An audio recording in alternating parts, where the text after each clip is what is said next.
Good afternoon, everybody. Welcome to Interviewing Wednesdays. We're very glad you're with us today. It's March 31st, 2021. For those people on Zoom, if as soon as you think of a question, just stick it in the chat box, have the chat box open and put your question in there. We're monitoring that feed. And for those people who are watching on Facebook this afternoon, please just put your comment into the comment field. I am monitoring that feed and we'll be sure to get those questions answered as our speakers take a break. Please note this event is being recorded and is currently live on Facebook. The recording will be on the Career DFW Facebook page and on the Career USA YouTube channel for others to view in the future. By participating in this event, and if you happen to post a comment in the chat box or have your microphone or camera on, you give consent for your comment, name, and picture to appear. Well, good afternoon, everybody. My name is Jeff Morris. Back in 2008, I started careerdfw.org, a website to help those in the Dallas-Fort Worth area by putting everything a job seeker needed in one place, for them to view everything. In 2012, I started careerusa.org to help people outside the Dallas-Fort Worth area. I've written a book called What I've Learned About Your Job Search That You May Not Know. It's available on Amazon. I also facilitate and lead the North Dallas Plano Career Focus Group. I've been doing that since 2007, and I'll tell you about our upcoming program at the end of this session. And since 2017, I've been a member of the practice interview team, and you'll hear more about the practice interview team in just a couple seconds. Well, it's sort of hard to believe this is the 39th episode of Interviewing Wednesdays using our workshop. Back a year ago, April 15th is when we did our very first episode. I had reached out the beginning of April to Mark and Walt and asked them, hey, we need, I was wondering, would y'all, since we're not meeting in person, can we do something online? Do you want to put something together? And the two of them got together and came up with this 13-part workshop. So gentlemen, I'll let you introduce yourself. We'll wait until Mark comes back. Oh, here he's back now. So Mark. Well, I got my microphone on and I got the camera, but I don't have my list of all the classes that we've given, but we got a slide on it. So that's what I was distracted there for a moment. Pit Crew's back in action. We had a couple of slow weeks due to spring break, but this week we're doing 4 interviews, and today I'm starting to think about what's going to happen next week. And so if you're ready to practice, you need to send in a job description and a resume.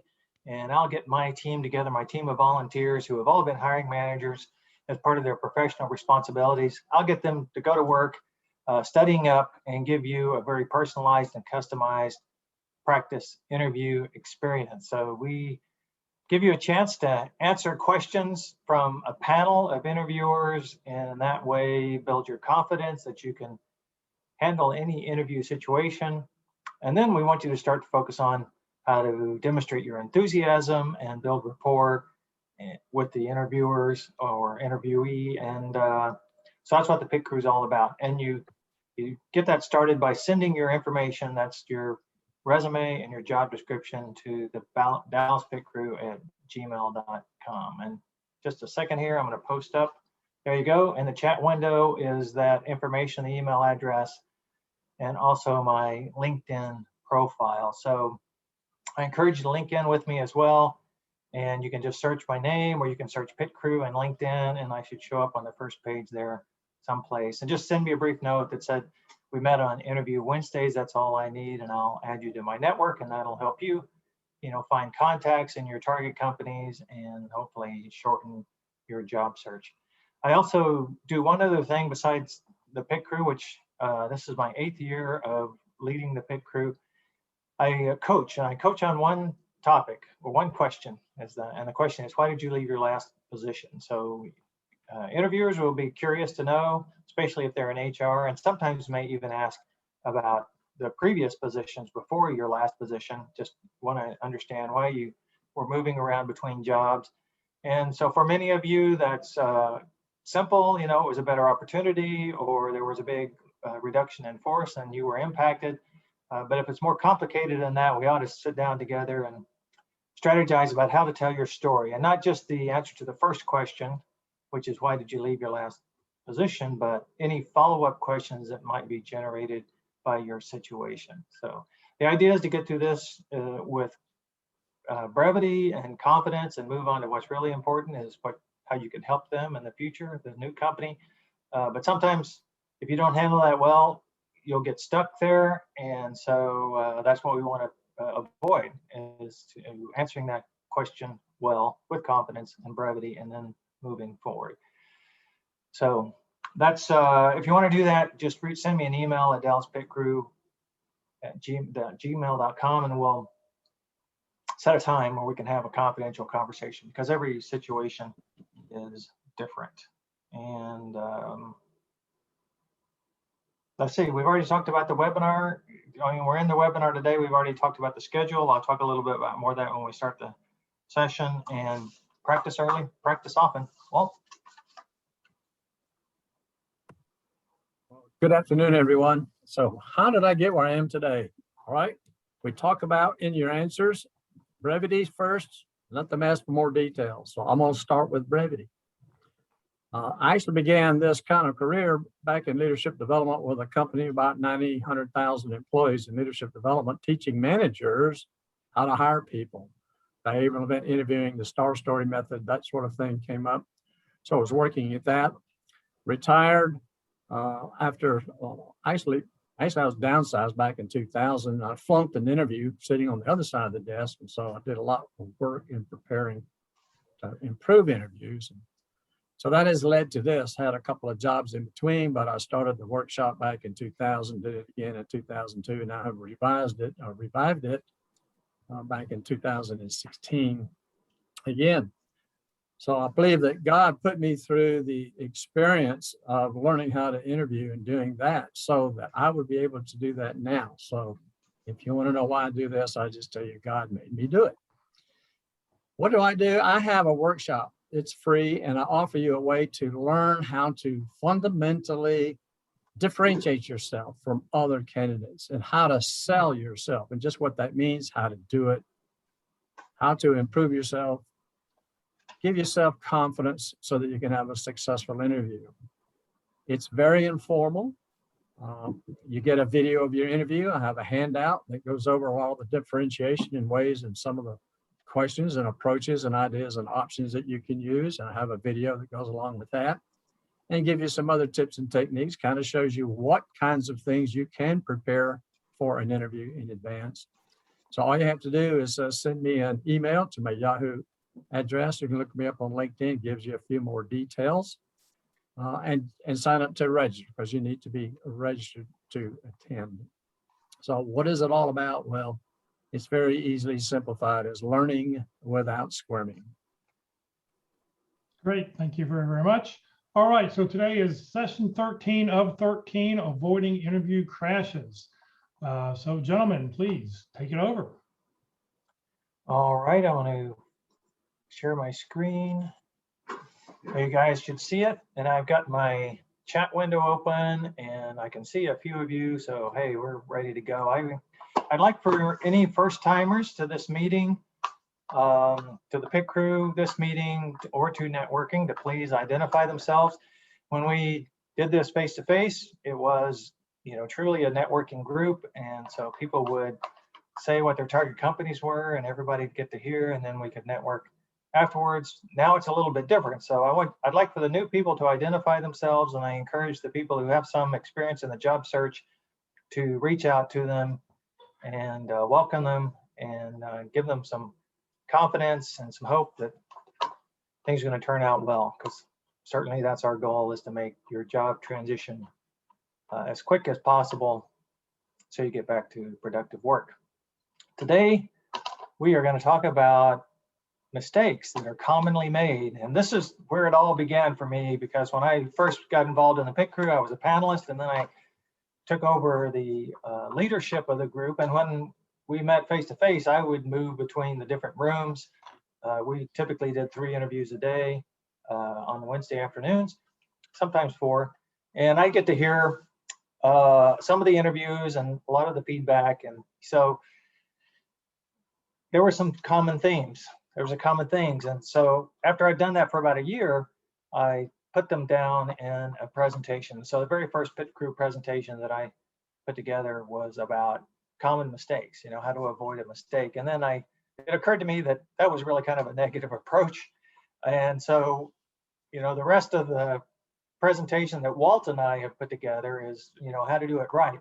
But the interesting thing is those mistakes continue, and a lot of times it's the same mistakes. And I listen to now 3 or 4, I'm involved in 3 or 4 interviews every week. And so this is what we're going to talk about, is the common mistakes. And some of them are inadvertent, but some of them are just misconceptions. People think that doing things one way is the best way to do it, and it's just not true from an interview experience. So that's what we're going to talk about, and avoiding an interview crash.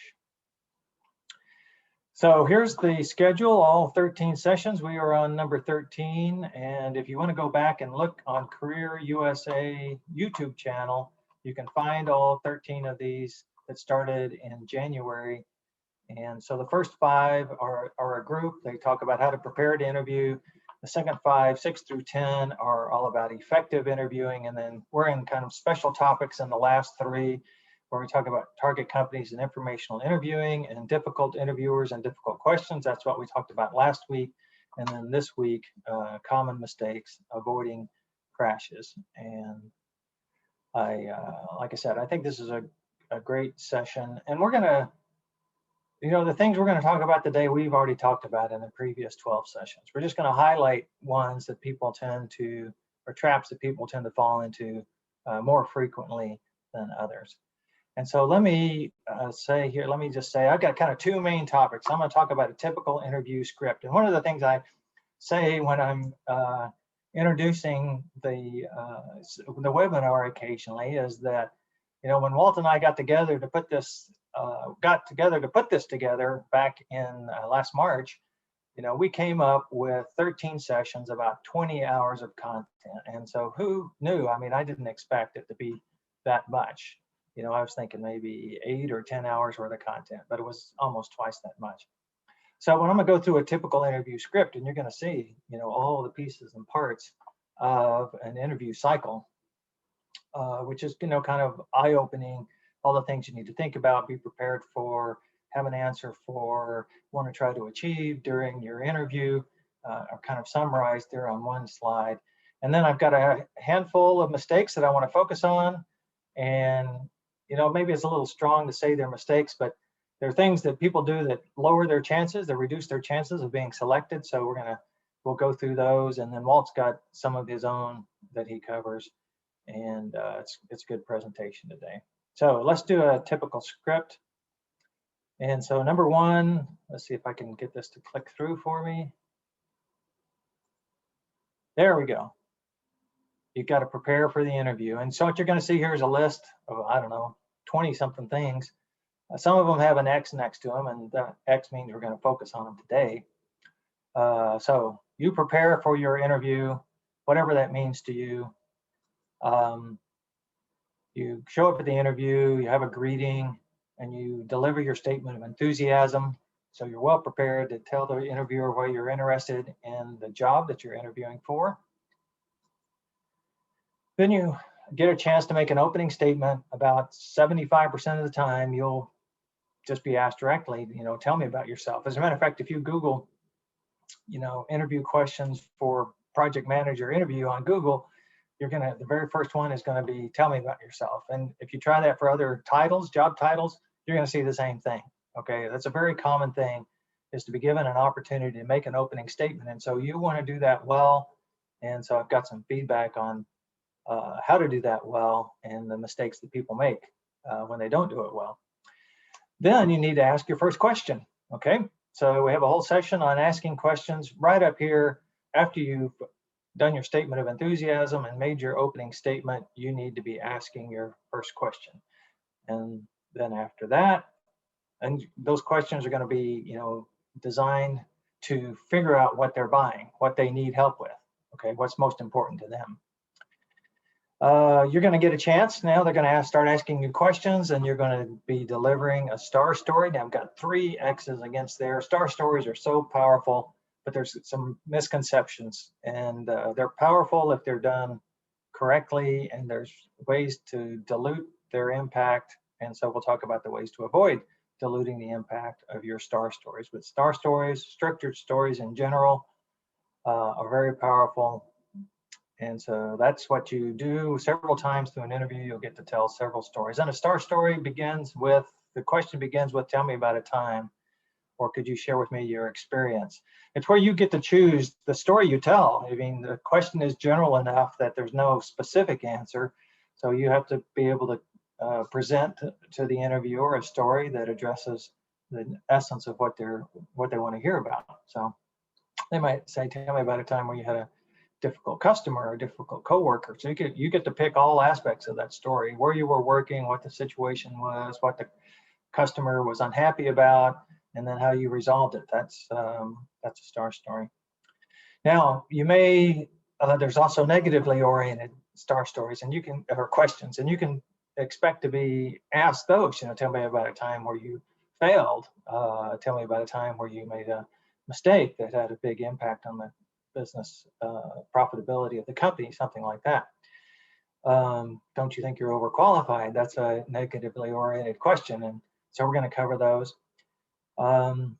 You should be asking questions after a star story, and so when you prepare your stories, you also need to prepare questions that you may or may not choose to ask after you get through with the star story. But after telling a story is a good time to ask a follow-up question. So you prepared for those in advance, and you actually deliver them. You don't skip them in your real interview. You'll often be asked, why did you leave your last position? By sometime in the interview cycle, somebody is going to ask you that. So that's something you prepared for in advance. So you have an answer for that. You may want to ask a leading question sometime during the interview.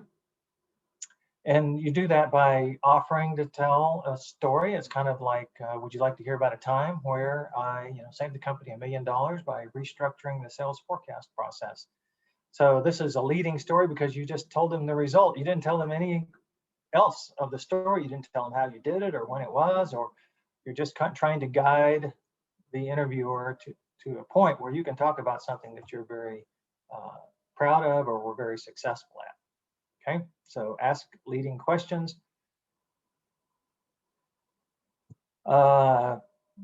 Incorporate some humor into your answers and show your personality. I'm a quipper. I can't really tell a joke, but I can deliver a 1 or 2 liner or a couple of words here or there. So that's my way. Like, who knew, right? Who knew? That's a positive quip. But you might say, somebody may ask you a question, and you might say, oh man, I'm really glad you asked that question. I got 1 million of them here. Let me think of one. So it's just a very positive thing to say. You can also say, I'm curious, or I wonder, when you start asking questions. Curiosity and wonderment are very positive traits as well. Now, when you're in a panel interview, don't make the mistake of focusing on one panelist. You got to work the whole panel. And when you're on a virtual interview, you got to do the same thing. So, except you can work all the panelists at once by looking at the camera. So there we go. But when you're in face-to-face interviews, or when you're in Zoom panel interviews or individual interviews, work that camera. So keep aware of that while you're interviewing. Just one of the things you got to keep in the back of your head while you're answering these questions, and sometimes tough questions that you're getting. Oh, I already mentioned this. I jumped ahead. Ask another question, leading with, I'm curious to know how, or I was wondering about. It's just a good way to ask questions. It's very effective, and it's not something that I researched. I've seen it happen. I've had candidates and the pit crew ask questions that way. I thought it was extremely effective way to demonstrate enthusiasm and interest, and basic, and build rapport with me. It worked really well. And compliment the interviewer if they say something that resonates with you. Now, just imagine that, complimenting the interviewer, and it's a good way to show positive attitude. So you need to develop your techniques, when you get an opportunity, what are you going to say? Bring some work product. Have some work product, bring some work product, and offer to show it during the interview. And so in this case, in this interview, it's a perfect interview. You've got it with you. Now, sometimes you may not be able to have work product, because it was confidential or whatever. Now, for your next job, when you're thinking about it, and if you get laid off again, I know of people who come to the pit crew who have negotiated with their previous employers to take some of their material that the company approved that they could take, and then they could use it to show to other people, not give to other people, but to show to other people. And but if you don't have any work product, you can analyze the job description. You can say, on your job description, you're looking for this, and I have that, and you can say, here's my work product. I analyzed the job description, so I have some very specific ways I can help you based on what was in your job description. That's a good work product as well. It just shows your preparation, your enthusiasm, your expectation, your preparedness, all those kinds of things. If you're in creative field, you definitely want to have some of your creative material. And we had one candidate who came to the pit crew. She was a product manager. She had a whole binder full of data sheets. You guys know what a data sheet is. When you buy, if you just buy, I was looking for an angle grinder the other day, and you can go on the website for the angle grinder company, and they typically have a PDF that says, here's all the features of my angle grinder. So she generated those kinds of things. And so she had a whole binder full of them. Some of them were very, 5 years old. So she had permission to use them because they were no longer relevant or they've timed out, they've expired. But they were all good examples of her work product. And she was an expert on those things. And when she talked about them, you could really tell how enthusiastic she was. Now, you're also going to get a question, an opportunity to answer the question, what are your salary requirements? Now, this may not come up in every interview, but it usually should come up by the third interview, the third meaningful, I would call it, the third meaningful interaction. So have your answer prepared for that. Now, there's no X against that one. We're not really going to talk about that one today. It's an important question. We have a whole half a session just on that topic, okay? So, but not today. Ask your end of interview questions. Now we're starting to wind up, okay? So you've been asking questions all along throughout the interview, and when it seemed appropriate to you and you wanted to maybe to redirect the direction of the interview or guide it to a point where you could tell a story that was really impactful. But now you've got certain things that you want to do as the interview starts to close down. And this is a place where people sometimes forget or don't prepare enough to have the time to get it done. So, but that comes next. And then the last step, line 17, has to be advanced to the next step. So this is closing the interview. Walt's going to talk about that in quite a bit of detail. So there you go. Who knew that you had all of these things that you needed to think about, prepare for, be ready to deal with in the interview? And I put a little bit of stuff in here, but you also want to be building rapport, showing your enthusiasm, and in general, having a very positive attitude throughout this whole process. Do we have any questions about that? I don't see any. Thanks, guys, for posting up your contact information. Do we have anyone who's new? No, I don't see anyone. Yeah, there was one person who was new. All right, so it's hometown crowd. Okay, preparation mistakes.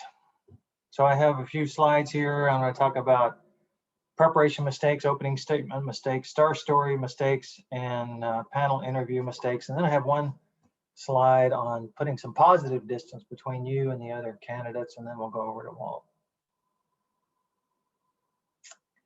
Now, this is an opportunity. Really. So, to call it a mistake is too strong, but candidates who do this are going to distance themselves from you. So, in that sense, your candidacy is diminished if you don't spend enough time on the company's missions, values, goals, and customer experience. Now, the interesting thing about interviewing is it's not about you, it's about them.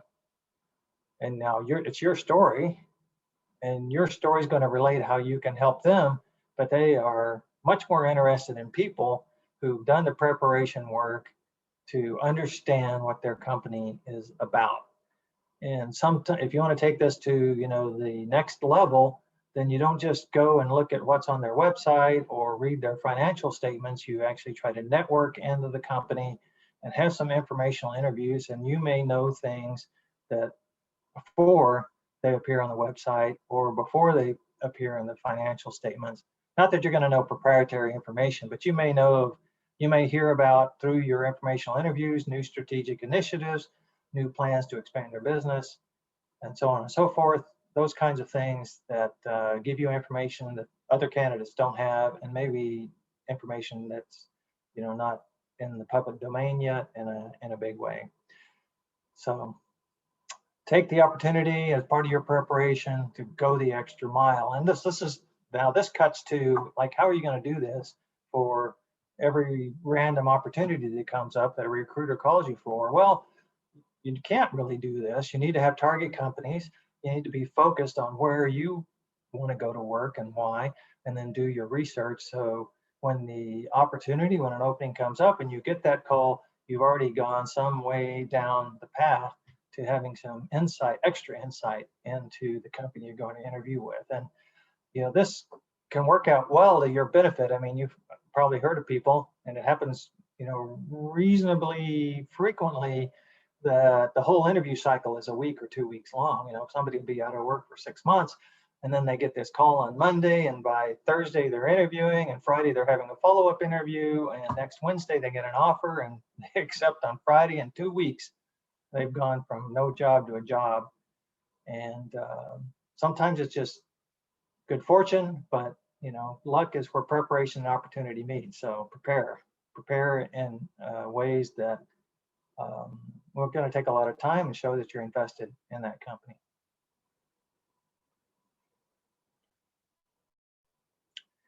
Not analyzing and or cross-checking the job description. Okay, so we have a whole session on analyzing the job description, and sometimes job descriptions are not that good, and they may especially contain a lot of extraneous information, but they're what you've got to work with until you get a chance to ask your own questions about what their most important priorities are. And so I would suggest that you do a T cover letter where you look through the job description and see what they're looking for and what soft skills they need, and write that out, your analysis of how you match up to their needs. And that'll inform you when you get to the interview on what stories to tell, and you'll ask your qualifying questions up front to make sure that which of those things that are on the job description are the most important at the moment, or most important to the current hiring manager. And you may learn of some other things that are not on the job description, which will benefit you. But people don't do this. They don't dig into the job description. Really, a lot of people just show up to the interview and want to recite what they did in the past, which is on their resume, and then kind of expect the hiring manager to connect the dots, so to speak, about how they can help based on what they did in the past. But you're going to be much more effective if you connect those dots for them. Okay, common opening statement mistakes. So I'm very big, you guys who know me, and oftentimes when we do the pit crew interviews, I give feedback on what I call getting a good start, okay, which is your statement of enthusiasm, your greeting / statement of enthusiasm, your opening statement, and then asking those first questions. And so if someone contacts me and there's not enough time to schedule a practice interview with them, I'll do a little coaching session, and we'll just focus on getting a good start, okay? And so there's a lot involved in that. And so here's some common mistakes about your opening statement. Just not being prepared to give an opening statement is very common. People are kind of, tell me about yourself. And they say, well, I was born in Irving, Texas. I grew up in Dallas, Texas. And they start, telling, they start telling about themselves. But this is a professional question, okay? And so you want to start with your professional training, okay? You don't need to start with where you grew up. And then us you know that the interviewer, you have something in common, like where you went to school. It's not so much even important as where you went to school, what you studied, and if you have any military service, and so on and so forth. So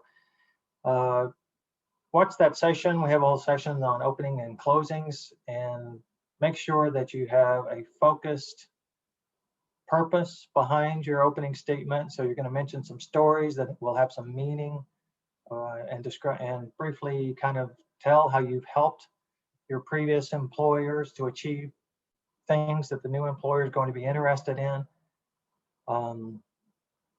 So the opening statement is not really a history of your work experience. It's more direct and focused, purposeful than that.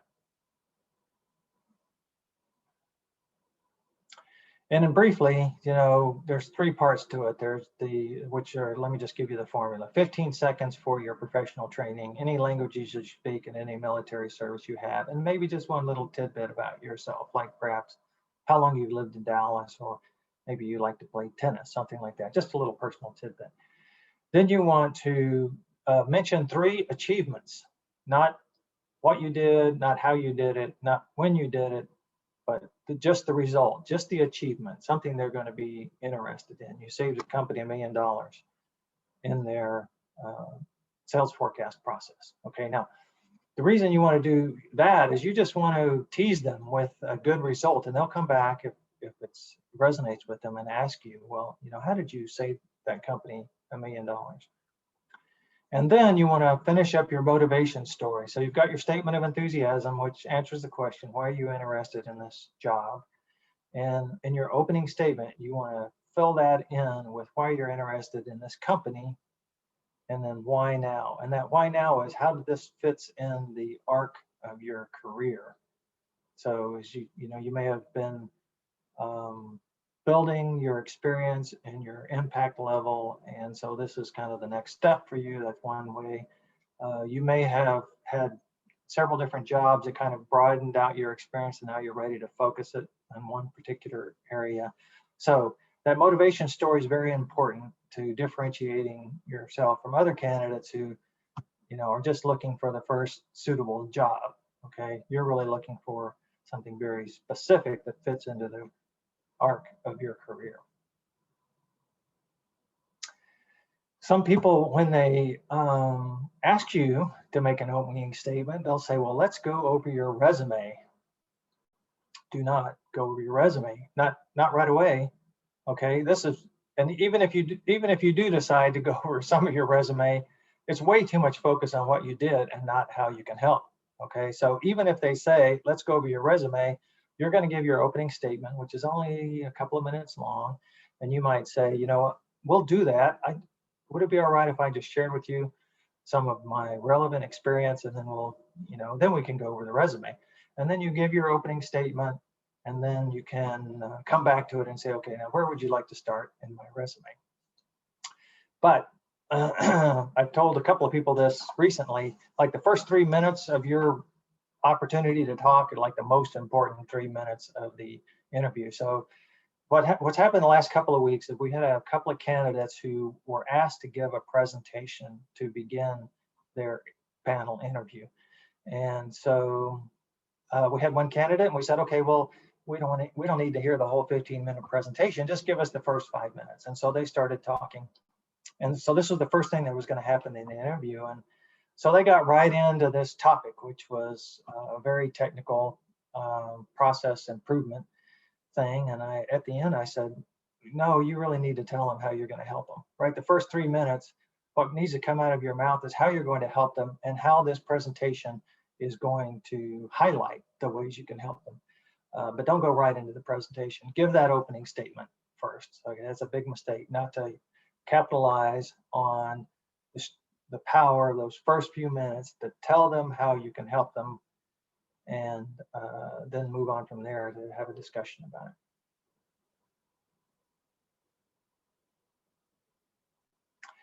Don't forget to transition to asking questions. Okay. In our session about analyzing the job description, we spent quite a bit of time convincing you that job descriptions are all not not all that good, but they're what you've got, okay? And there's ways to work around them. And you definitely need to verify as early in the interview process as possible. And I'm suggesting right after the opening statement that the information that's in the job description is accurate, or what parts of it are accurate, or what parts of it are the most important at this time. What parts of it are going to be used to make the decision for this hire. So ask those questions. Don't forget to do that. And here's some good questions you can ask, okay? What are the characteristics of top performers in this role? Some people might say, what are the 3 characteristics of top performers in this role? But I wouldn't put a limit on it. What are your most important priorities? Where do you need me to help? What was it about my background that you believe will make the most impact here? So those are all good questions to ask at the beginning. And you can ask more than one. You don't just have to ask one of those. As a matter of fact, it's a good idea to kind of pursue this pretty with a lot of perseverance, okay, to make sure that they haven't just given you part of the answer. You want to hear the whole answer. You may even ask, what soft skills are particularly important in this role. So ask a series of questions to discover what they're buying.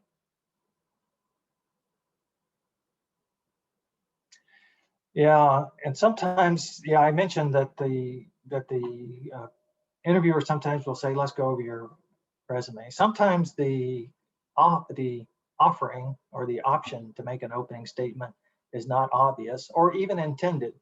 They may launch right into asking you questions.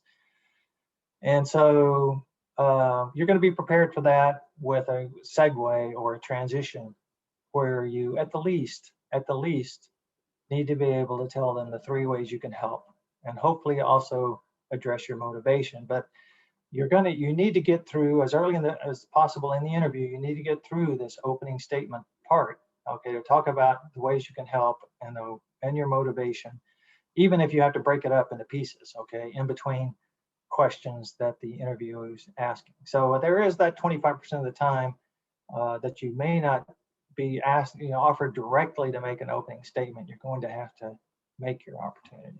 So.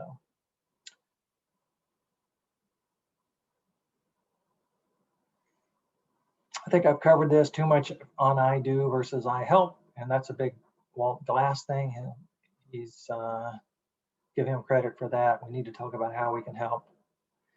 And just at the bottom down here, number 5, some people may find this hard to believe because they'll show up at the interview and they believe that talking about all the different things they did is the most effective way, but you need to really talk about how you helped. And that's a different perspective. It's a different perspective to, instead of just talking about what you did, to talk about how you helped. I mean, you have to have some insight into how it helped, okay, as opposed to what you did. I did a report every day and I gave it to my boss, and then I did it the next day, and I did it the next day, and I did it the next day. Well, what was on that report that was helpful? Okay, what did your boss do with it? That's much more impactful. And maybe the fact that you got it done every day by 8:30 in the morning was your part of it. You may have collected information, but you were reliable, you were dependable, you got it done on time. It was used for effect during the day, and that's why it had to be done early in the morning. So, talk about those kinds of things.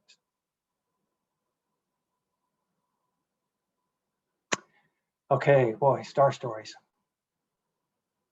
So the very first one is an urgency to speak too quickly, okay? A lot of people in the pit crew, when they come to the pit crew, a lot of candidates, it happens more frequently than you think. They don't listen to the question. They don't listen to the question, and therefore they don't answer the question. And so make sure you've heard the question, you get to pause to formulate your answer, and then deliver a story that addresses the question. So now sometimes you may not have a story that hits directly, but I'm talking about the case where you are so eager to get started and you got a story to tell that you tell the wrong story. You tell a story that's not impactful. It doesn't hit the mark. It didn't answer the question. So that's a actually very common thing. Almost every interview, I think, the candidate will do it once, they'll miss the question once because they're not listening good enough, or yeah, that's what I got to say. So don't have this urgency to speak too quickly. It's counterintuitive, I think, because when you went to school, the teacher would ask a question, and if you had the answer, you shot your hand up and ask me. But in interviewing, pausing to formulate an answer and then delivering a brief answer that's to the point is the most effective way to impress the interviewer and build your credibility and demonstrate your expertise.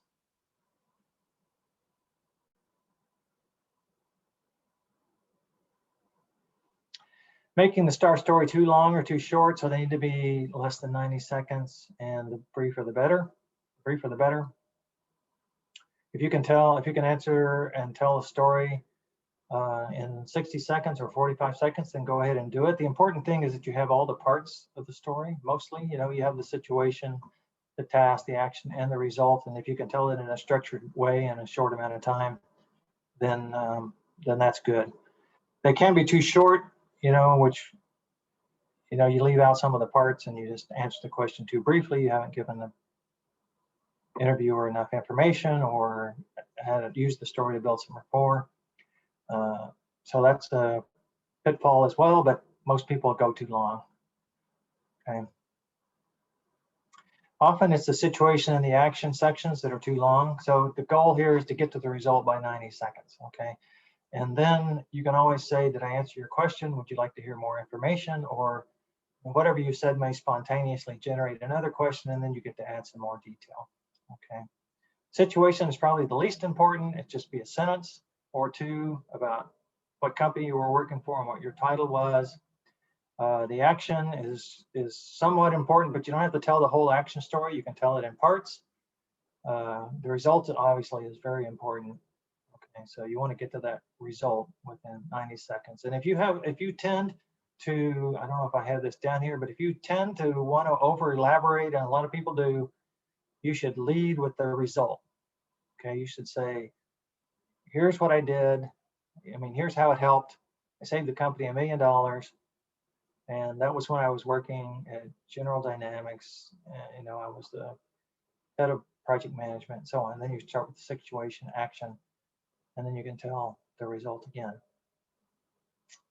Okay, but just doing that technique where you tell the result first will help you to shorten up the rest of the story because you've already told the ending.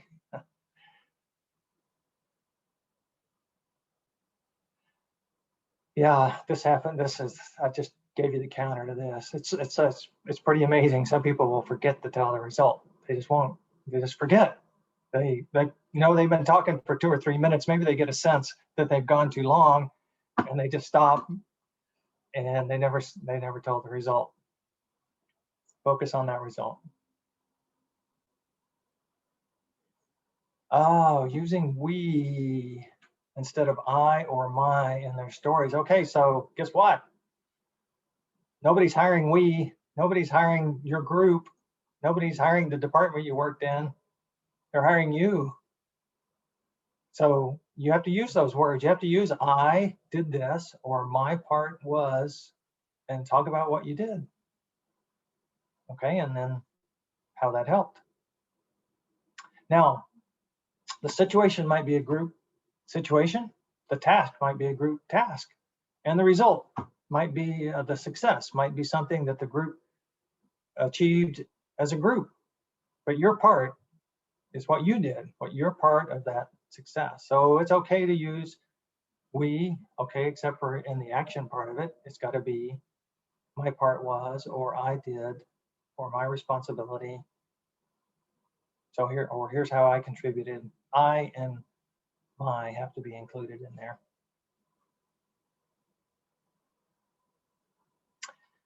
Okay, talking in generalities. So this is a little more subtle, but you need to have specifics. Specifics build credibility. And dollars are the best. Save the company this much money, increased revenue by this many dollars. Numbers in general, so transactions. So I've had some, people say, well, I just did what they told me. Okay, well, how many times did you have to do it in a week or a month or a year? And what was your transaction rate compared to the other people in the department? So just the processing of exception reports, for instance, or something like that, can be an achievement, especially if you're, the top producer. And you want to put those kinds of things in context. You might say, well, I improved my throughput by 20%. Well, that's not very helpful. 10 going from 10 to 12 is 20%, but going from 100 to 120, that's a lot better. So you have to put in the context, right? Increased it by 20% on a base of 100. So there you go. There's quite a few extra transitions. That's going from 2 to 2.5 a week or something like that. The least effective are just value statements. Things got better or things improved. But if that's all you've got, then you can use those. But it's much better to have numbers or or dollars or percent with context. Common panel interview mistakes. So specifically to panel interviews, is focusing too much on the panelist who asked the question. Okay, so even though one panelist may be asking questions or they're trading off, you still need to address all the panelists in the meeting. And so that's one of the reasons why the pit crew does panel interviews. You get a chance to practice that dynamic. You also get exposed to multiple personalities because different interviewers will ask different questions in different ways, coming from their own background. And when we get back to doing face-to-face interviews, this will be more relevant, but you got to work all the panelists. You want to see their reactions at the very least while you're talking. Now, this is this is definitely a tricky thing in video interviews, because when you're talking, you need to be looking at the camera. Okay, so it's hard to get those clues in a video interview to begin with, because you don't see their whole body. You can't see. You just see their face.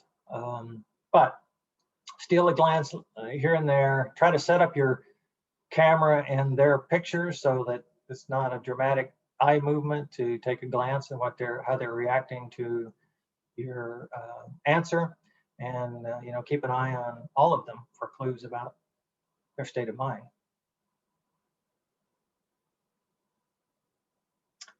Complimenting a single panelist.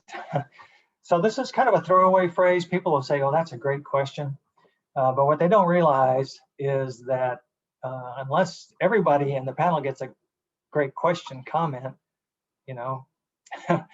at the pit crew, sometimes when people who do this a lot, we'll keep track, and then we'll tell them afterwards, well, I got 3. That's a great question. So we have a little competition going among pit crew panelists about who can get the most "that's a great question" compliments. The real answer is don't use that compliment. Don't use that filler phrase. Come up with something else or just pause to think about what your answer is going to be and answer it. Okay, but you can inadvertently kind of slight, a panelist by, praising only one of them. Okay, my final slide, and then Walt's got some great stuff. Making your interview a conversation or a dialogue. Okay, so this is advanced level stuff, and it's apparently hard to do because very people do this.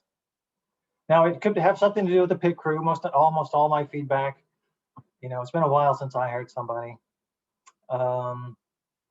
It's based on the pit crew, and in the pit crew, it's a mock interview. It's not a real interview.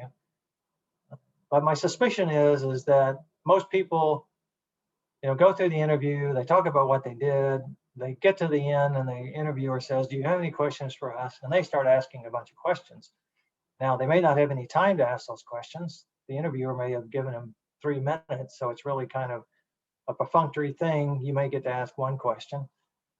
So it's best practice. You'll set yourself way ahead of other candidates if you ask questions during the interview. And Jack Bick has this great quote. I like it. You know, the middle of the interview, she's got the beginning of the interview where you've got some things you want to achieve, and you make your opening statement and talk about your motivation and ask those questions at the beginning about what's most important to them.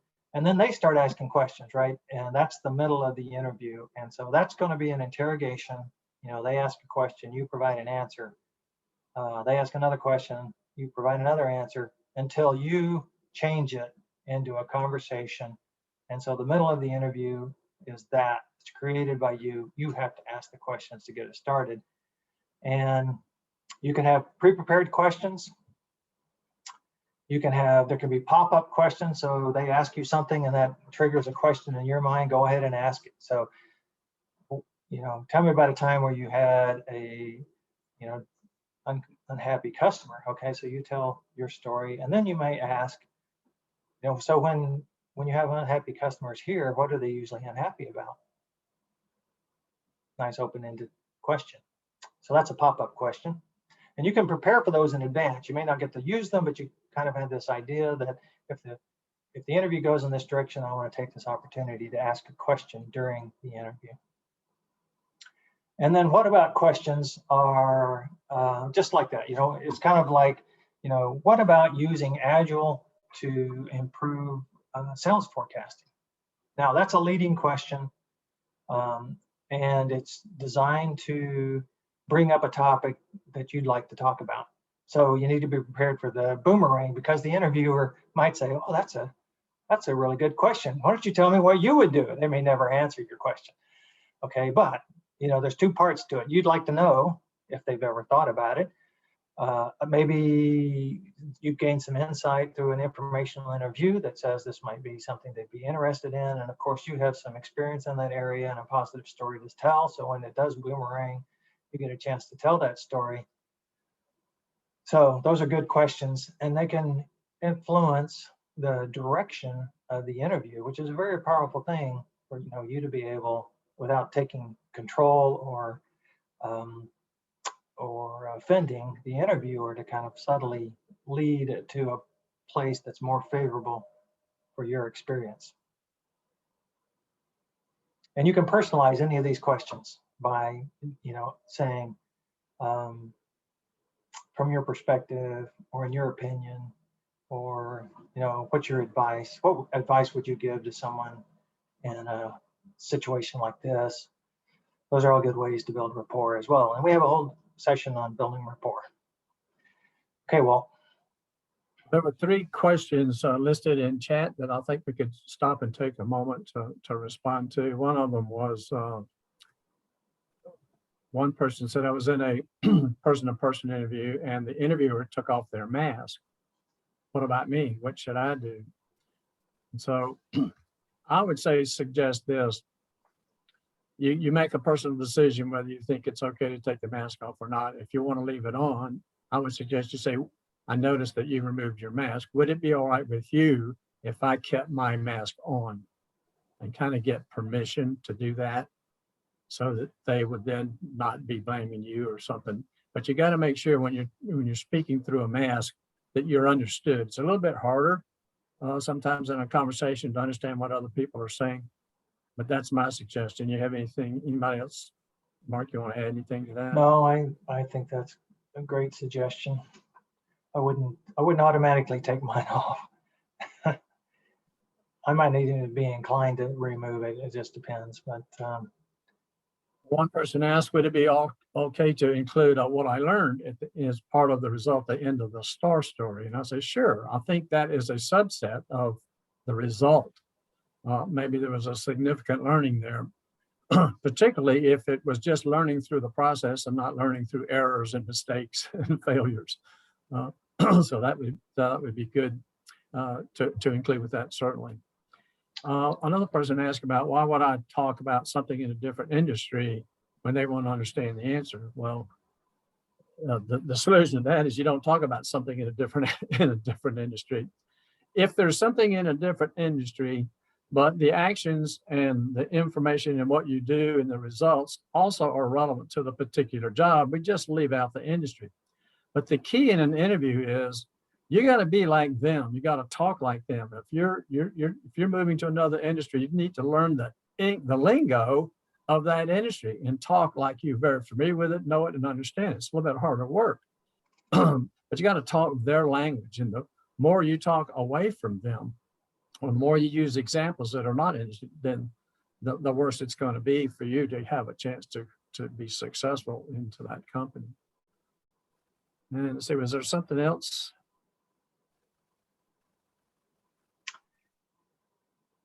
Anybody have any other questions before we move on?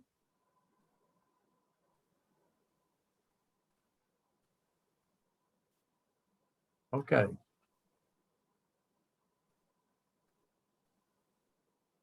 Let me John Keller made a comment while you're getting prepared there, and Walt said, I have missed a question and answered with something only loosely related because I didn't have an answer to the actual question.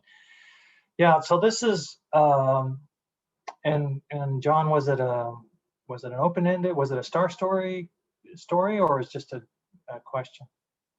It was a star story. Okay, so this is kind of a strategy that we recommend, at least I recommend. Sometimes you have to tell a story that's not going to hit the mark. You kind of know it's not going to hit the mark, but it's as close as you can get. And so it's important that they be brief and that they get to the point, and then you can say, did I answer your question? And they may say, they may ask another question, or they may say not really, and give you some more feedback. But the first thing to do is to make sure you've understood the question, okay? And so you may ask some clarifying follow-up, and then you may say something like, well, this may address it, and then tell your story. So you anticipate that you may not get it exactly right, and then afterwards you can say, did I answer your question, or could I elaborate some more on that for you? And that's something, you just got to get as close as you can in some situations.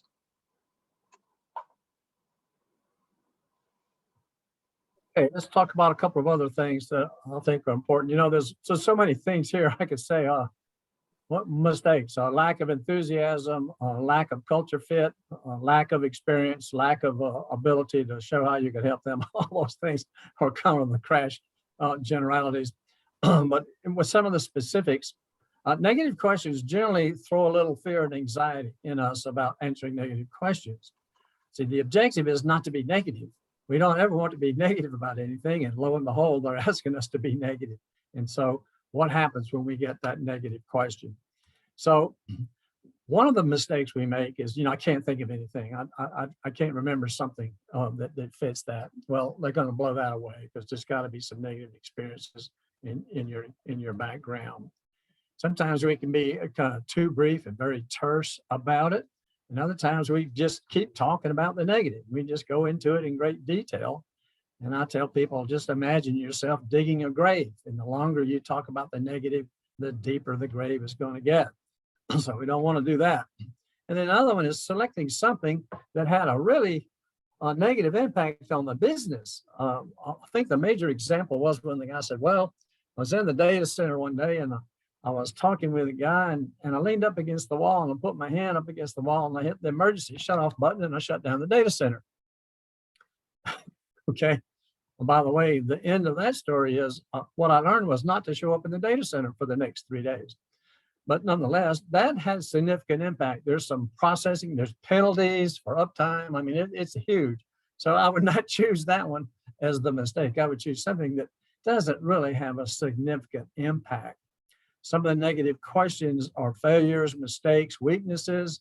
What do you not like about, job, company, boss, those kinds of questions. So those things kind of concern us a little bit.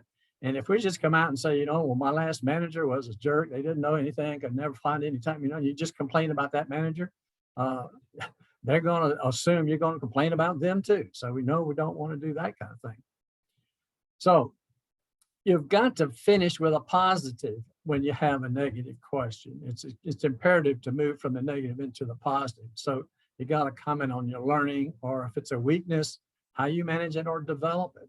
mean, you can state a weakness without actually stating what the weakness is, kind of indirectly. You say, well, I'm continuing to improve my presentation skills. So what I've done is, and then I'll tell you what am I doing to improve my skill. I'm a member of Toastmasters. I do this, whatever it might be that you're doing, without saying, I don't know how to do presentations very well. So it's a little subtle on how you choose those words. So select your niche, something, and it's not necessarily recent. Even if they ask you for something recent, you can ignore that, because we want to answer the motive. The main thing is to answer the motive of questions. It's kind of hard to do in an interview because we're so busy thinking about the question. Sometimes during that pause, we should be thinking, why this question? Why from this person? And why now? What's the motive? Why are they asking this? So negative questions have a way of really saying, well, from what mistakes and things that you have in your past have you improved upon? Something that's helped you. If you go back and look at some of your greatest learning experiences in your life, I'll bet you it wasn't a fun time. I'll bet you it wasn't. It could have been a sad time.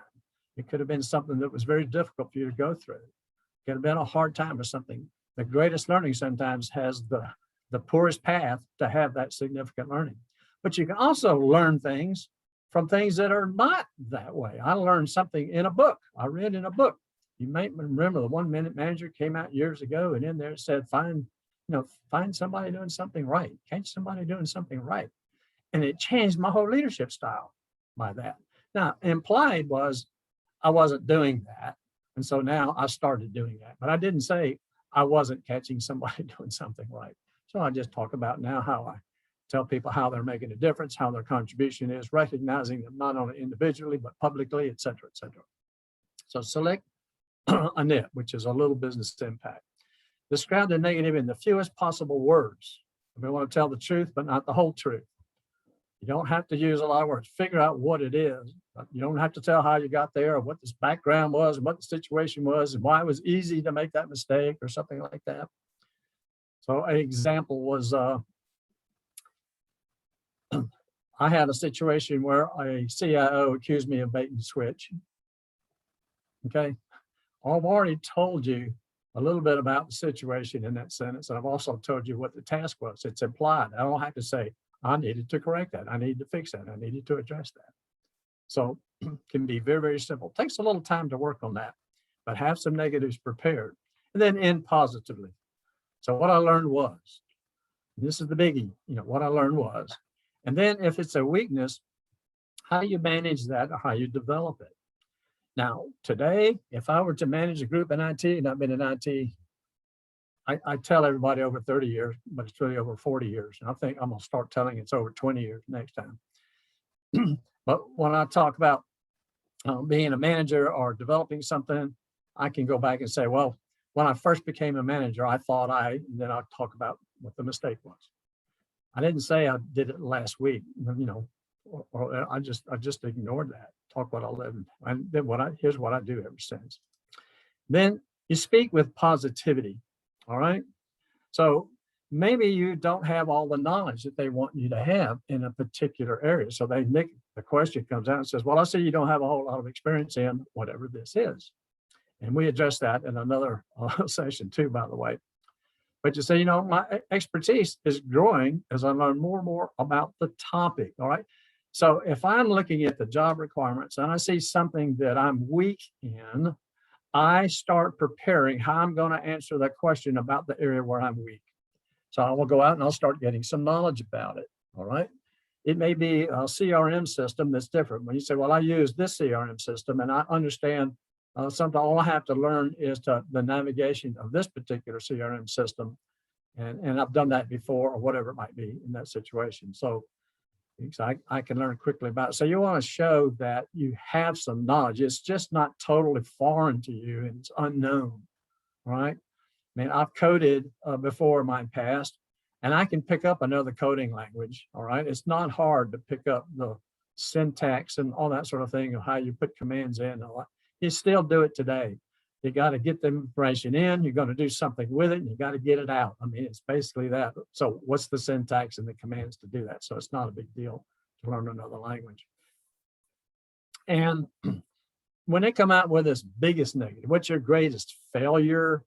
What's the biggest mistake you ever made or something like that, which is our just favorite question. We want to ask that.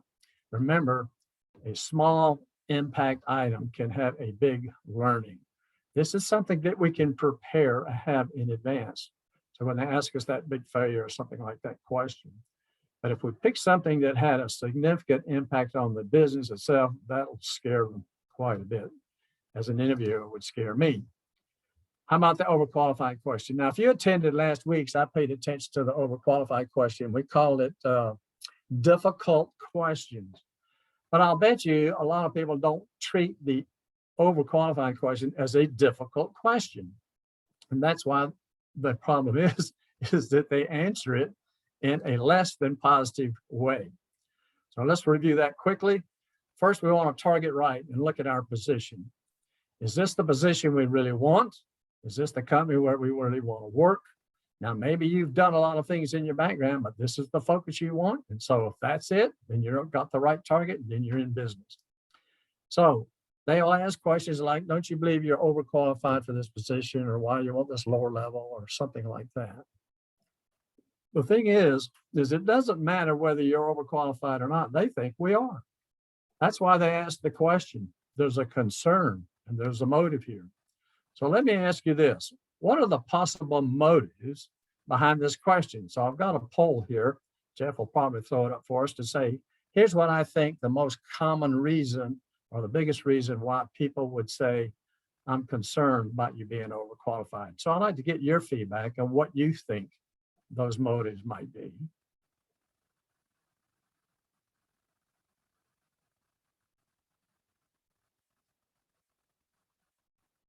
For those people on Facebook, just go ahead and put in A, B, C, D, or E, or F.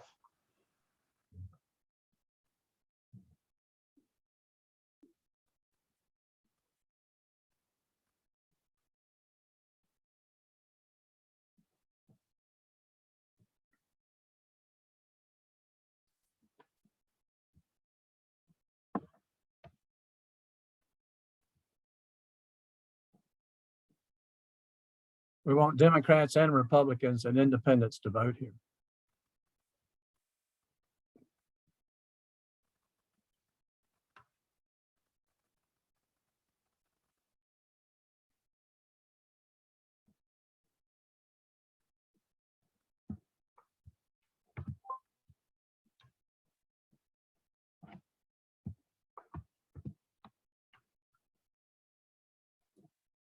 Okay. So results that I see are the biggest one is F. 40% say you will be a short timer. And that is the biggest motive behind it. There can be others as are listed here. Ability to keep it fast paced. Nobody voted for that one. Inability to work for younger bosses. That can be a situation. Dissatisfaction with pay. That's a fairly significant one. And that's actually a lack of interest in long-term employment, which is sort of related to being a short timer. But when interviewers hire people or go through that process, the main thing in their mind is to reduce the risk of a hire. They don't want to take a significant chance in bringing somebody aboard that won't work. It costs too much to replace them. It doesn't work. They invest time and energy in the startup and all that sort of thing. And so reducing risk. So that's very important to pay attention to in this particular situation. So here's what common mistakes that I hear made in the overqualified question. Don't you think you're overqualified? No, I don't think so. In fact, I'm absolutely qualified. With all my experience, I can bring greater value to, I can hit the ground running. I can mentor and coach to help develop other team members. Oh, by the way, there's some different learning opportunities for me here. So I can, there's still stuff for me to learn. And my experience will be an asset to the company, and that'll help me really be successful in this position. So those are the typical types of things that I hear as an answer to that question. So my question to you is, do they supply an answer to the motive or the concern that they have?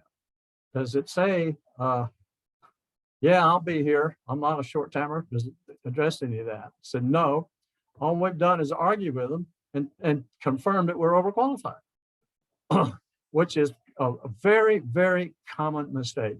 And I like to put this question in this category because this is a showstopper.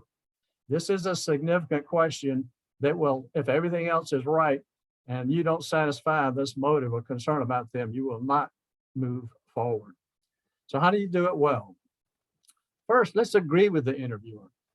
So, well, okay, if you agree that I'm overqualified, you say that I'm qualified, which is getting them to kind of get into a positive mindset instead of the negative mindset, the concern. So, well, of course, yes, I am. But it's really just, it's kind of like a sales technique to try to get them nod and to say yes. You love it when whoever you're selling to is saying yes. So the solution that I suggest that we use is just convince me this is the job I want to do, and this is the place where I want to do it. No matter what I've done in the past, I've done a lot of different things in the past, but this is my focus. This is where I like to put my energy. This is where I put my interest. This is the job I want. This is why I don't need an alarm clock. This is why I get up and go to work every day.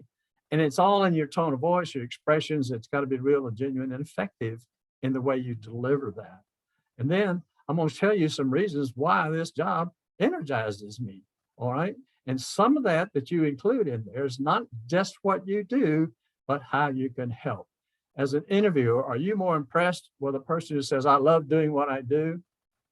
How about the person who says, I love doing what I do, and I also am driven by, name some results. I'm driven by turning customers around, increasing revenue if you're in a sales position. We all can reduce cost to some degree. If we improve a process, we're reducing some cost.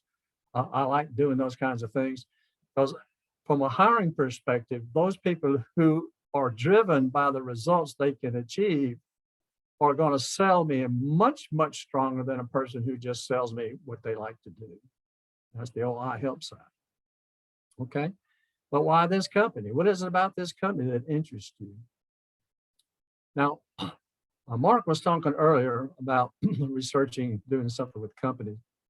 There's a website out there that I suggest you go look at if you haven't looked at it already. It's called Amazon. Amazon is, of all the websites I've seen on careers and stuff like that, that goes above and beyond the call of duty.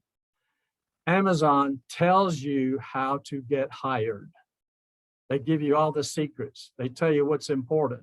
They give their 14 leadership principles, which is their whole culture and value system. Then they tell you, you better be prepared to talk and answer. You might want to have a story about all those different leadership principles. One story might demonstrate 3 of them, but you better be prepared. They tell you how to do that. What it is, they tell you their culture. They have videos of people talking about it. It's all over the map. It's very easy to research and find company about Amazon. Toyota's pretty good too. They will sell you on why you should come to work to Toyota. They're very interested in attracting you, as opposed to the career website says, here, what's the list of jobs, and they don't tell you very much. So take a look at that. And then you could go in and talk very intelligently, because if I was hiring in Amazon and you didn't have any of that stuff, you mean you didn't do any research, you didn't know any of these things, you're out the door. You're just flat out the door. Out the door is strong, but flat out the door is really strong. And we want to close with a motive response. I never take a position where I'm not fully committed. Okay. Or if there's some concern that they might have that just reveals something else about pay or a younger boss or that also. Well, I've worked for people that were younger than me in my past experience. I don't have any problem with that, or whatever it might be. And said, well, in the last interview that I had, they said, well, I'm concerned about your multitasking because of the position that I had was one single client, and happened to be about a $30 million client. And now I've got 47 clients, and how am I going to handle that? So I was able to adjust that and satisfy that concern. Closing. This is a biggie in my book. It's huge because, number one, the mistake is that nobody closes the sale. Telling a person thank you for taking the time to talk with me. I look forward to hearing from you soon, is without a doubt the poorest close of any salesperson I've ever heard. And we're selling, we're selling ourselves. We know we're selling the I am, I do, I help. So why don't we close the sale? So a lot of people just don't even do it at all. There's that sentence. Can't stand it. Not summarizing your interest in the value you bring in that close, not requesting any feedback, not taking charge of your job search. So here's the idea. Thank you for taking the time. I look forward to hearing from you soon. And I go back and I'm waiting on a phone call. Okay, they're in charge. Now, when we close, we can be in charge. And so how do you do it well and how do you stay in charge? We'll start with summarizing some things and saying, hey, this job is exciting to me. I'm really interested in it. I can't wait to get started. Any type of phrase, genuine and authentic now, that says, this excites me. This is the thing that I want to do, okay? I'm also going to summarize the value that we bring in our activities and in our personality and our soft skills and characteristics. Saying with these particular skills and with these particular activities, I can help you achieve. And then we say, or something like, we talked today about you need a person who can help you do A, B, and C. All right. And you're going to say, we've discussed that. I've shown you where I've done that before and demonstrated that expertise, and I can't wait to do it here. I look forward to it. All right. The value. It's just like the car salesman, they're going to start selling an automobile to us. They find out what we're buying. We tell them what they're buying, and they say, okay, you like that? You like that interior? You like those colors? You like those wheels? You like whatever it is about the car that you like? I remember my brother was selling vacuum cleaners. He did really good at it too. And one of the things he did was he took the vacuum cleaner and he rolled it over the cord a few times. Okay, well, I'm talking years ago, like 50. Anyway, he asked me halfway through, he said, well, from what have you seen so far? What do you like? I said, well, I was impressed by the way it rolled over the cord. Guess how many times he rolled it over the cord in the second half of the presentation? He showed the value that I defined to him of that vacuum. And so he rolled it over the cord a few times, right? Same thing, summarizing the value. Seeking feedback. Some people are a little bit leery of finding out where they stand. My question to you is, what's the risk of asking? Are they not going to hire you because you asked? Some people say, well, I'm a little concerned about putting them on the spot or something like that. Well, find out and discover through that interview at the end, you're going to make a judgment on how badly they want you, because that's going to depend on the kind of feedback question you would ask. So you might just ask a casual question. Would you recommend me for the next step? Is not a casual question. That is a very hard question about moving forward in the process. How do you see me fitting into this role is a softer question. Good question for the panel interview, because you're asking all of them, how do you see me fitting into this role? What do panel interviews do? Their objective is, can you do the job and will you be a person that we want to work with? It's the likability factor. Does it fit? Does it match? So I would be a little bit softer with them. And then I want to always understand their whole process for hiring. So you start that in the beginning. Okay, what do you do to get on board here? They might have a series of interviews, all that sort of thing. And the timing and when things are scheduled may change.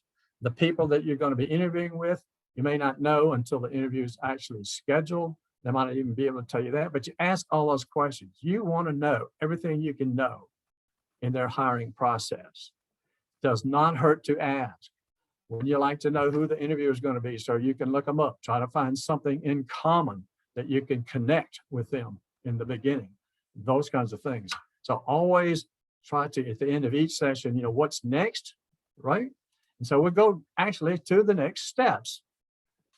Pay attention very closely to the next steps. Most people will say, I look forward to hearing from you. So we're not going to do that. We're going to say, all right, what happens next? All right, will I hear from someone as a result of this interview? Who will I hear from? When should I expect to hear from them? All right. And if I don't hear from them by this date, is it all right if I give them a call? And then when I call and they don't answer and I leave a voice message, I said, I'll tell them this is the reason I call and that sort of thing from the interview process. And I'm not just calling for status. You want to tell some other information about what you liked and then you to compliment them, the thing that Mark was saying. Be different in your phone messages. Everything you do, the first thing you think of, everybody else thinks of and does too. So differentiation is not doing what everybody else does. Then you say at the end of that message, and if I don't hear from you by the next day, I'm going to give you another call. All right. That's taking charge of your job search instead of just waiting on them.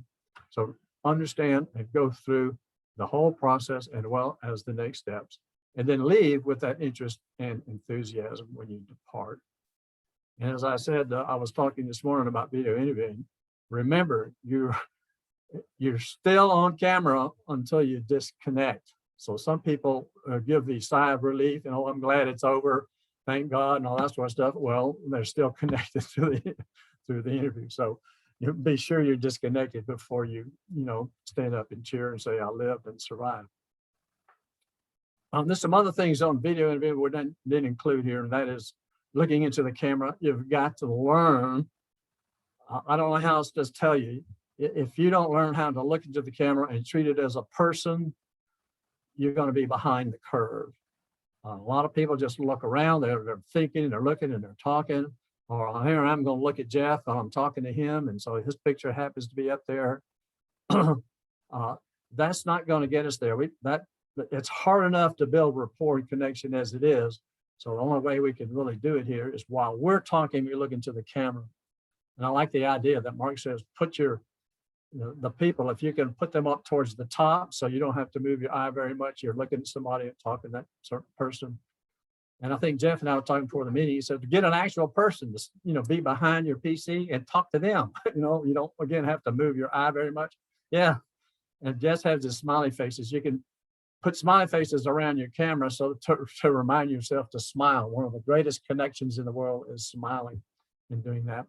And one of my presentations said the top 10 things you need to do in an interview. All 10 were smile. So smiling is huge, but it has to be authentic. So general mistakes, really, that you can make. Not demonstrating your enthusiasm and interest.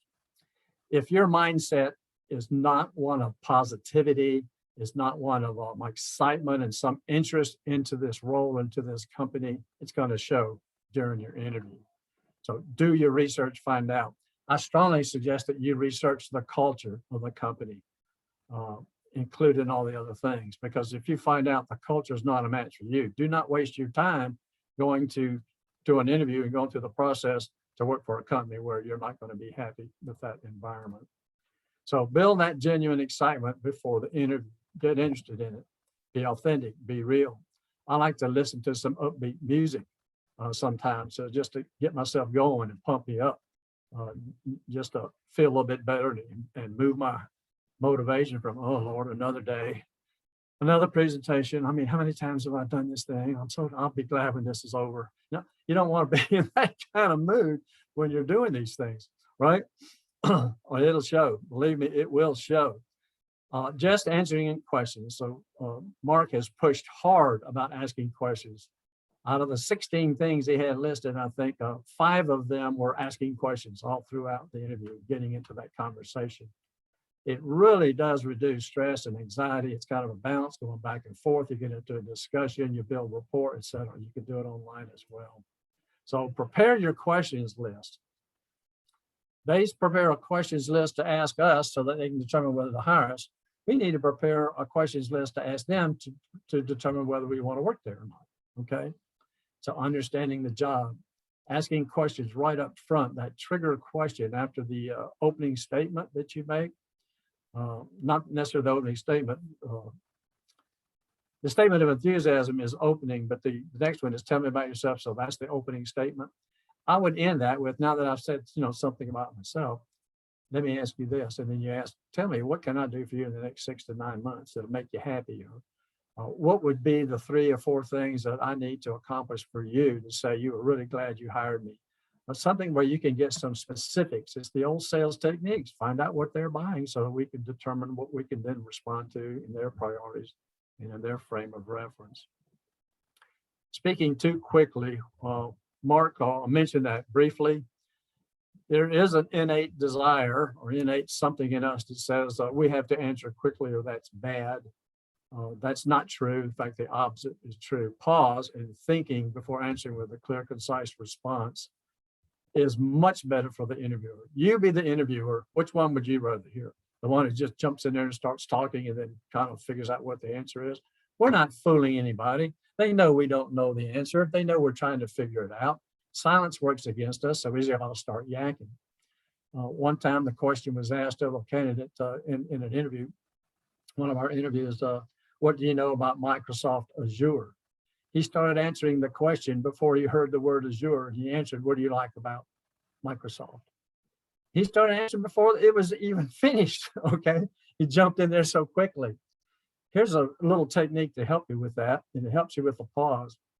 Listen to the question, and then the first thing you do during the pause is you repeat the question mentally, all right? That means, that forces you to listen to a question, and it also forces you to stop. You can also take a breath, to kind of clear your mind. Then you start figuring out what your answer and response might be. And one of the factors about this, I think Jeff likes this one, is that when you reach the stumper question and you pause because you don't know the answer and you got to think one up, they don't know it's a stumper question because you pause for the other questions as well.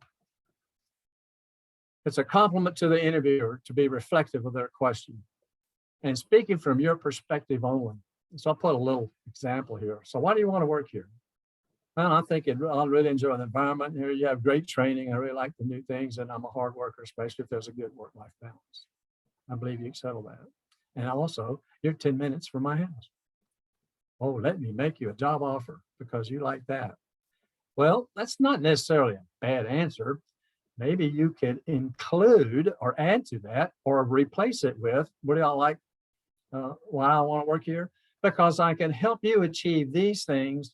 This is the company and the kind of, you have the kind of values and the culture and the things that matches that I like and energizes and excites me. But telling why I want to work there is because I can do these activities to achieve these kinds of results. I like what I do and I enjoy the results that I can give to you. I would much rather hire a person who's driven by the results over their activity. I like both. So we can do both. So their frame of reference. This is one of the most difficult things really in doing that. I'll give you an example of it. But that's why this question, why are they interested? What's their motive? When I'm talking, am I just talking about me?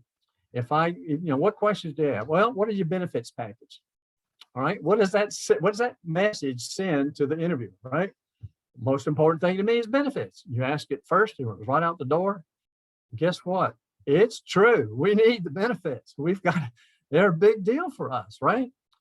But that's not the question we want to ask them. We want to ask that at the offer time, not at the interview time. And listen for your words for implied negatives, okay? What did you not like about your last boss? And so we say, no, what do you look for in a company? Let me put it there. What do you look for in a company? Well, I look for supportive leadership. What does that mean? As a good indication that your last place, you didn't get supportive leadership. So that's kind of the implied negative. I know Mark has several examples that have heard those kinds of things before where we don't realize that our words are saying negative things. So did you practice today? Here's your decision tree. The pit crew, you got to just send a note to dallaspitcrew@gmail.com with a resume and job description to Mark. He'll get you scheduled. You can send a note to me at waltervonglass@yahoo.com to be registered for the free workshop. We'd be glad to have you participate. Both Mark, Jeff, and I have one common thing, and that is we love helping people get through this transition period the quickest and most positive way. So we'd love to be a part of helping you through your job search. Any other questions that we have? I'll see that Jeff is, since this is session number 13 and 39, he has graduated.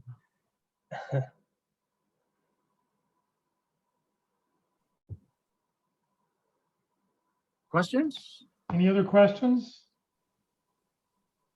the interview practice would be free? We could just, and it's only if we have a specific job that we're interviewing for? Yes and no. Yes, the interview practice is free. Well, it's also free. You have to register in advance. And no, you don't have to have a specific job. Just find a job description that looks good to you and come and practice. Thank you. Thanks. Meaning, you know, you do need a specific job, but it doesn't have to be actual one that you're chasing. It just be as a sample of the one that you're on. We need focus in an interview. If you don't have a job description, you know what you want, there's no need to interview. Right, because the panel is for the pit crew, the panelists, they will go and research the job that you've submitted to try to come up with questions that are relevant to what you're looking for. So that's why you need to submit a job description. You may or may not have a targeted company to practice. Right. And that's okay. Well, gentlemen, thank you all very, very much. I feel that this is, since it's been, I've attended all 13 episodes, I can wear a graduation cap. I mentioned earlier this to Walt, and he said, well, no, you don't really graduate until you get that job offer. So since I'm not applying for a job right now, I'm going to go ahead and wear my graduation cap until the episode's over. Just as a reminder, Career DFW, Career USA, we're putting on training every day of the week, Monday through Friday. You know, please join us. If you know somebody who's unemployed, who's not taking advantage of this free training, please join us. I talked to somebody yesterday and she was saying that I like coming to your events because I learn more at the topics and what your people are talking about more than some of the other events that are going on. So please check us out. I really appreciate it. Coming up tomorrow, Thursday, for our Effective Resume Thursdays, tomorrow's topic will be best practices for beating an applicant tracking system. We'll also be giving away a free month of unlimited use of jobscan.co, which is a way for you to compare your resume against a job description. So we'll give away two of those licenses tomorrow. Then on Friday morning at the North Dallas Plano Career Focus Group meeting at 9:30 in the morning, we're going to have open forum. I know it's Good Friday, but we'll talk about whatever it is you want to talk about. If you have questions about your job search, just ask, and we'll get the whole group to talk about it. At 1 o'clock, the first and third Friday of each month, Women of Wisdom will be meeting. It is by invitation only. You need to send an email if you're interested. You have to be a woman. Send an email to WOW@careerdfw.org, and then they'll let you know. They're trying to just keep it down to 20 or 25 people. They don't want 50 people to come because they do a lot of discussion among everybody. Next Monday for Networking Mondays at 1 o'clock, Networking the Old-Fashioned Way. Our speaker will be Jay Arvetter. The session will last at least 90 minutes, so just be prepared. It won't be a 1-hour presentation like always. It'll probably be 90 minutes. And then on Tuesday, our presentation, LinkedIn Tuesdays, how to use LinkedIn for job hunting strategies that gets results. Next Wednesday, so during the month of April, we're going to have special guest speakers. Jack Bick will be our speaker next Wednesday, Clarity When You Need It Most. And then you see there we have Tony Bashira, Paul Walsh, and Carol Burkell the rest of the month. And then starting again on May 5th, we will knock out these 13 sessions, hopefully for the last time live, and then we'll see what happens. Hopefully after that, we can start meeting back in person for those who live in the DFW area. And for those who don't live in the DFW area, we will come up with something to keep you educated and to keep something for you. This session has been recorded. It will be on the Career DFW Facebook page and on the Career USA YouTube channel. So if you've missed any of these episodes, please, you can go back and watch any of them anytime you want to. On the Career USA YouTube channel, here's what it looks like. Be sure to click on playlist where you see that red arrow, and then don't click on the video, but click where you see the green arrow where it says view full playlist. Because when you do that, up will come a list of all the sessions, and then you can go pick whatever session you'd like to go back and review. If you're not receiving emails about our workshops, please join the Career USA mailing list. You can send an email to Career USA, +, subscribe @groups.io. And you'll get 6 or 7 emails a week. And every morning you'll get the Zoom link and the Facebook link and the topic of what we're talking about that day. I'll put that out every morning. Just please remember, Career DFW, we're a 501c3 nonprofit organization. Walt is a volunteer, Mark is a volunteer, I'm a volunteer. I don't get paid to do, I've never gotten paid to do any of this. What I've done over the last 12 or 13 years has strictly been as a volunteer. We survive on donations. It helps pay for Zoom, it helps pay for the web names, the web hosting, and anything that I can't get donated that I have to pay somebody to take care of for the websites. That's what it does. So thank you very much for joining us today. There's that email address if you'd like to join our mailing list. Everybody else have a great rest of the day and rest of the week, and hopefully we'll see you later this week or next week again. Jeff, Walt, and Mark, thank you very much. This has been very informative. You're welcome. You're welcome, Mark. Hey guys, thank you so much. I absolutely love you guys, and I try to bring everybody I can to your sessions. So really, really appreciate the work you guys do. You're amazing. Just quick question. When is Jack Vick going to be presenting again? Next Wednesday. Next Wednesday. Can't miss it. Thank you. Thank you, guys. Bye-bye. Well, I'm in vetting for a couple jobs, so I think I'll be in touch and I can give you, say, the job title, and we'll try to see if we can get something going, if that's okay. Certainly. Thank you. Lewis is the tip man. He sends out tips. Yep, I see them posted.